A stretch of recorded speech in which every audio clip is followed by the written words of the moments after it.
Alright, so again, good afternoon, good morning, and good evening to all of you, no? So today class, no, my discussion is all about the overview, no, of your cost management and also about the overview of the strategy, no? Ano bang ibig sabihin ng strategy? What do you mean of strategic management and also about strategic cost management? So that would be our focus, no? Diba? As you notice, this is the new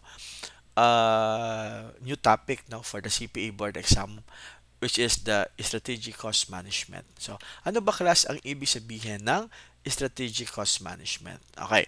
So class, pag sinabi class, with this, no, the strategy, you set the policies and procedures, no, and also about the approaches, no, to business that produces long-term success. Yun naman yung goal natin, di ba? You set policies, we set procedures, alright, and also we set also the business, no, that produces long-term success. And number two, the reason why we have strategic management, it involves the development of a sustainable competitive position. That's why class, now if you notice, in our definitions of the strategic cost management, it involves the development of your cost management information to facilitate the principal management function, which is strategic management. Yan ang number one goal natin, no? In the development of your cost management and also to facilitate the principal and the management functions, which is strategic in nature. Okay. So, meaning to say, ba't kailangan pa natin ng ating cost management information? Di ba, in management accounting, very important here is about number one, strategic management. No? It involves the development of sustainable competitive position. No? So, ang pinaka-word here, class, no? In terms of your strategic management, yung tinatawag natin a competitive position or in a competitive advantage, no? Please take note, it will spells down success, okay? And also, the reason why we have also cost management because of your planning and also your decision making. And number three, the reason why also we have cost management, it is for the management and also about operational control. No? So, di ba, if you notice, yan ay part ng ating planning and control. And the last one, the reason why we have also cost management because for legal requirements. It is more on reportorial and also compliance, no, in the legal requirements. So, yan yung pinaka-basic natin. Okay? And also, no, since with this, no, so what is management accountant role? So, since if you notice last, parang part siya ng ating management accountant, di ba? Di ba napansin nyo, para sa management accounting. Yes.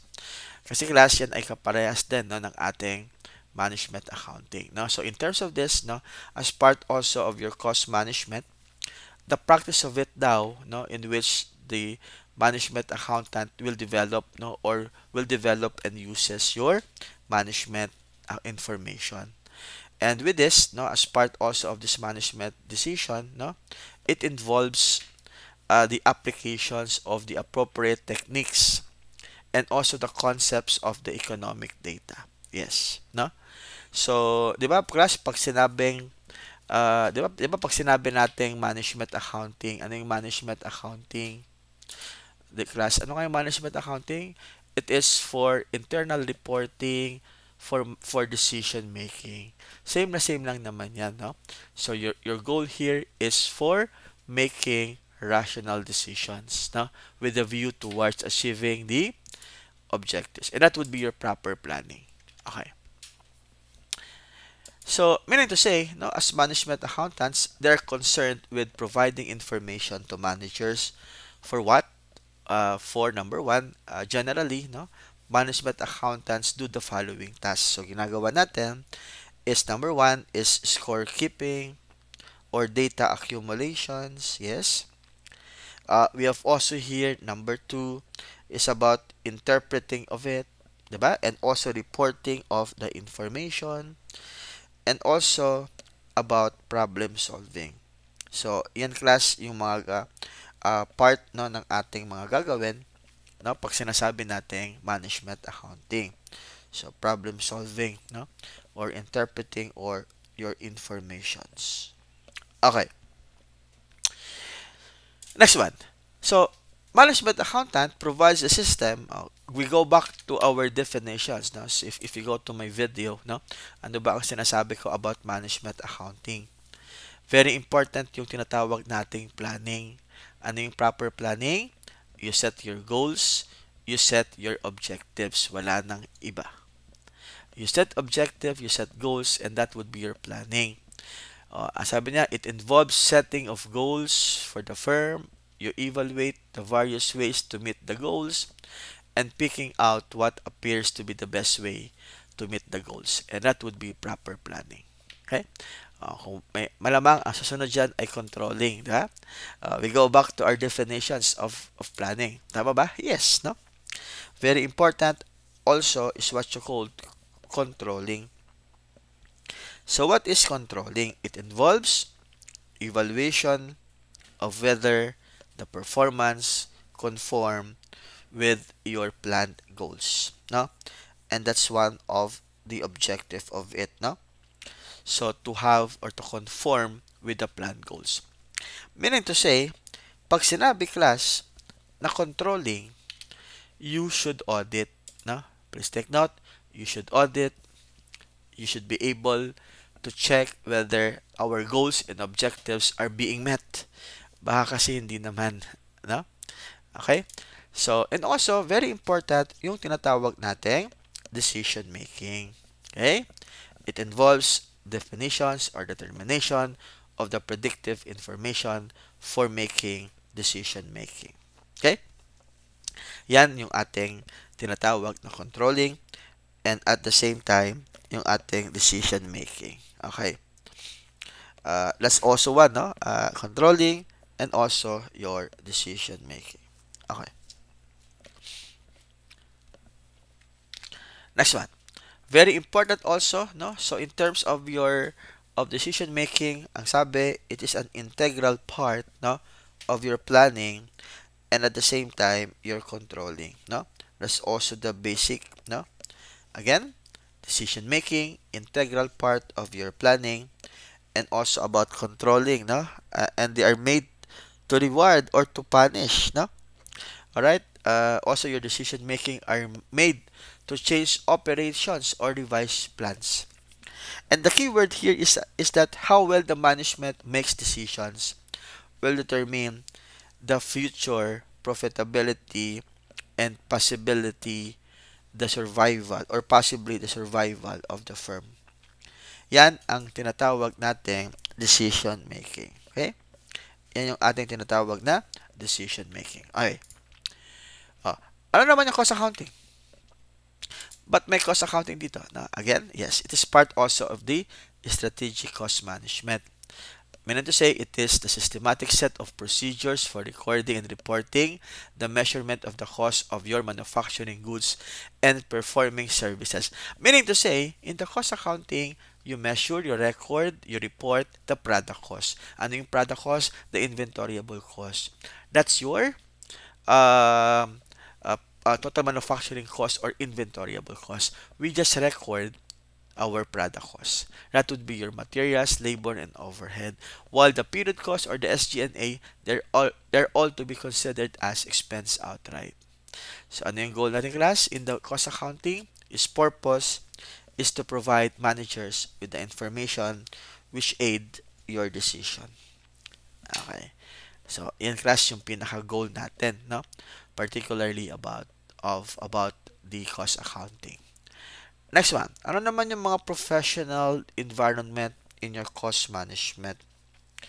Okay, so major functions of accountant is that tailoring the applications or the process of the organization so that the org objectives, whether short or long term.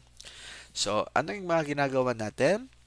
Controllership, your treasury, your financial analysis, your planning and accounting, internal audit, no, and general accounting. Yan naman yung ginagawa natin, di ba? That's why in the management accounting, we should separate, in the management accounting, di ba? Please take note of this.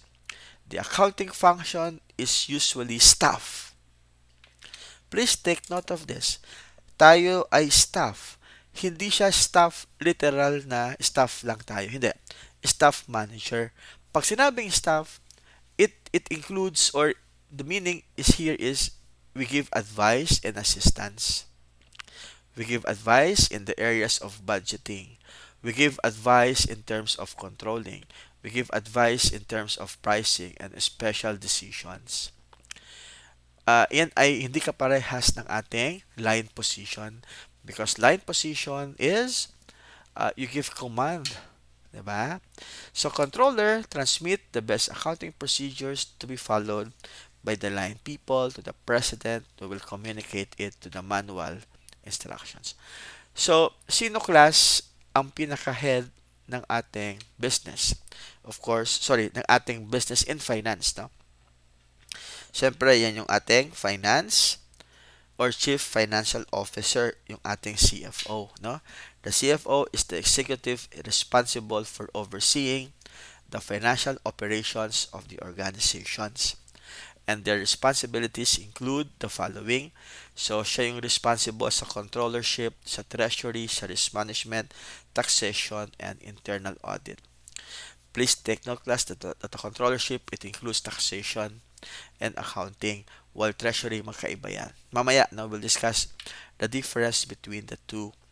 In controllership, ginagawa natin is that you provide accounting, no? Overseeing the overall operations of the accounting system. While treasury, ano naman yung ginagawa ng treasury natin? So again, controllership is about overseeing the overall operations na of the accounting. While treasury, siya naman yung bahala in terms of banking, short-term or long-term financing, investments, and also management of cash. How about risk management? So ito yung role ng ating CFO, no? It includes managing the financial risk and interest rates and exchange rates, and also about the derivatives management. Okay. Taxation naman, no? So, of course, yung ating mga taxes, yung ating mga sales taxes, yung mga international planning. And we have also your internal audit, diba? So, siya naman yung bahala sa audit sa business, no? It includes reviewing and analyzing financial and other records to attest to the integrity of the organization's financial report and adherence to the policies and procedures. So, the controller, or also known as the CFO, is the financial executive primarily responsible for the management accounting and your financial accounting. So, si CFO or not the CFO, controller lang pala, sorry. Controller or the Chief Accounting Officer. Again, magkaiba yung CFO with the controller. Sorry. Chief Accounting Officer. Okay? Alright. So, controller as the top management accountant, no? So, as controllership, the practice of the established science of control, which is the process of which management assures itself that the resources are procured and utilized according to plans, no, in order to achieve the company's objective. So, ginagawa niya is about providing reports for planning and evaluating the company's activities, no, more on budgets and performance reports. So, yan yung ginagawa ng ating controller, no. So, controller class is the one responsible for the reportorial in our legal requirements for the tax, diba? Like BIR or other tax agencies. So, by reporting and interpreting the relevant data, no, the controller exerts force or influence that impels the management towards logical decisions consistent with the objectives. Yan. Okay? Ano yung mga basic functions ng ating controllership? So, siya yung nagpa-proper planning. Of course, you set objective, you set goals, diba?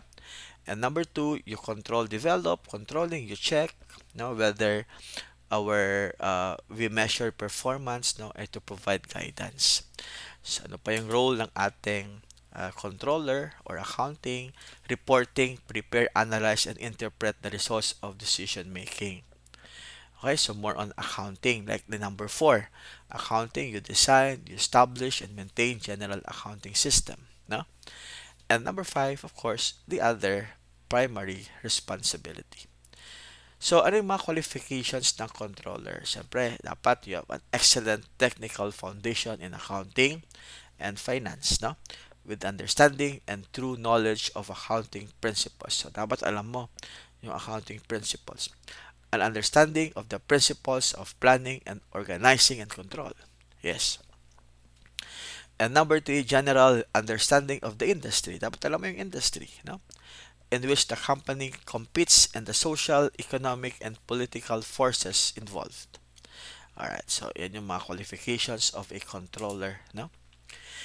A thorough understanding of the company policies, common sense lang to class, diba? But alam mo yung technology, the history, the organizations, and the environment. And number 5, the ability to communicate with all levels of management and the basic understanding of their problems, no? Functional problems like engineering, production, procurement, industrial relations, and marketing. And number 6, the ability to express ideas clearly in writing or in making informative presentation. And the last one is all about the ability to motivate others to achieve positive actions. Okay? How about your treasurership? No? Ano naman yung pagkakaiba niya sa ating treasurership? No? Sabi niya, it involves daw acquisition, financing, or management. Ito ay kaperahan. No? That's why treasurer has the custody of cash and funds invested in the various marketable securities. So, siya bahala sa ating financial management. No? Responsible also for maintaining the relationships with the investors, banks, and also other creditors. So, siya yung bahala dyan, ha? So, ano yung mga responsibility niya, no? So, number 1, fund procurement, no? So, yung bahala sa pagbibili, raising funds, your banking and the custodial of funds, sa bahala dyan. Yung ating investment of funds, sa bahala sa pag-enter sa ating investment, whether it is debt or equity.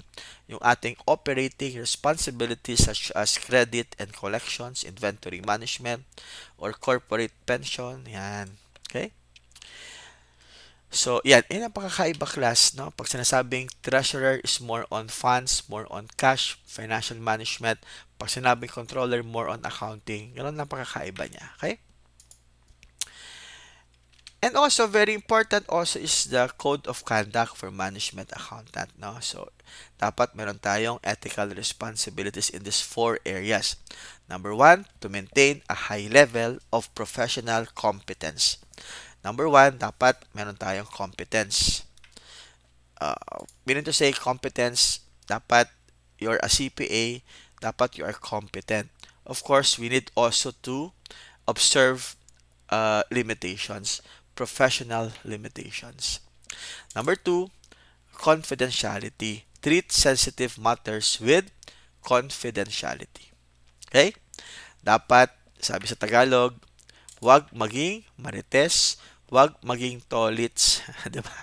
And that would be your confidentiality, no? And number 3, to maintain personal integrity. You should be honest. Okay? Parehas yan sa number 4, to be objective in all disclosing. And number 3 is more on act, ginagawa, no?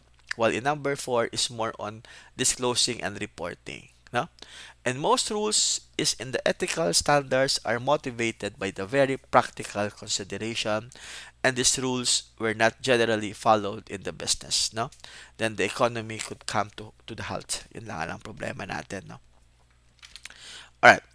So, also, as part also of this is also how you will be able to be certified in the international, no?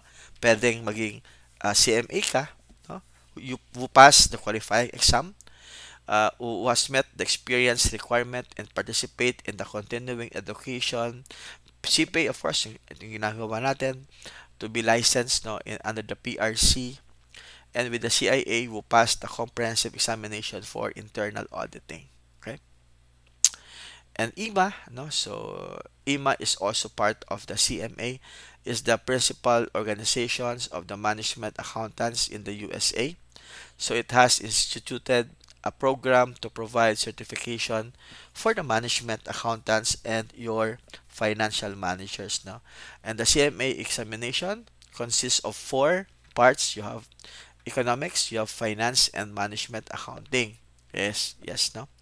So, reporting, you have analysis and behavioral issues. The CFM examination is similar also to the CMA, no? With one major differences is that you have the financial accounting and reporting section is replaced with the corporate financial management. Okay? We have also here PAMA, no? The Philippine Association for Management Accountant is founded to provide members with educational professional activities that supplement the knowledge of the management accounting practices and methods. The PAMA conducts the certificate in the management accounting program through is a continuing education arm, the Philippine Institute of Management Accounting. So that's it. So that's the introduction to the strategic cost management and some explanation or some discussion, no, about the difference between the controllership and the treasurership. So again, thank you very much and see you. Bye bye.